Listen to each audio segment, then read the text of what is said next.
Nobody appreciates you, do they? Do they? Oh, come on. He's a bad horse. Oh, he's nothing but a big sweetheart.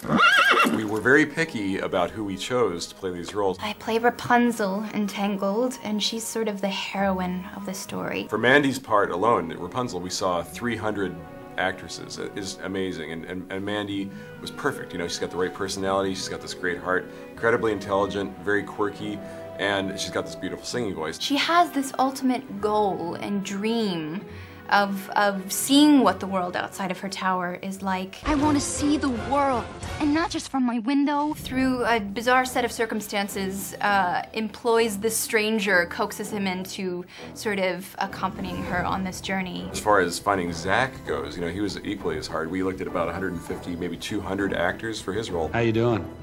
The name's Flynn Rider. It's funny, I feel like the characters exist before you actually start to draw them. I mean, I did hundreds of drawings of different versions of Rapunzel, knowing that that's not her, until one day, well, it was really also listening to Mandy's voice that tells you, oh, this is her. It's a perfect match. Being such a huge fan of Glenn's work, knowing that he was designing this film and her, it's pretty mind-boggling, but yeah, she's like everything you would want a Disney princess to be. The voice sounds like it's coming out of this face, and you recognize this is Rapunzel. Mother, as you know, tomorrow is a very big Rapunzel, day. look in that mirror. You know what I see?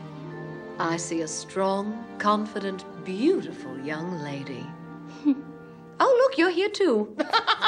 I'm just teasing. Stop taking everything so seriously. You know, we've all been to 3D films by this time where you come out of the theater at the end going, why did I pay the extra money to see that? That had nothing to do with the story. There was nothing better about that.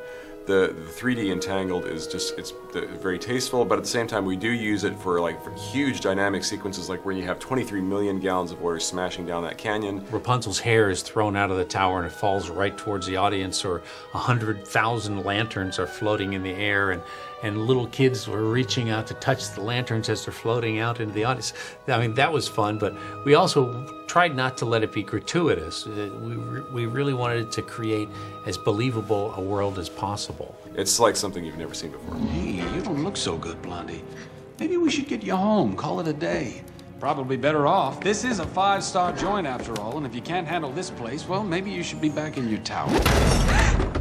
Is this you? We don't want audiences walking out of there going like, oh, okay, well, it was nice, but I've seen it before. We wanted them surprised. We wanted to put them on this like kind of crazy story with twists and turns that you don't see coming. This is kind of an off day for me. This doesn't normally happen.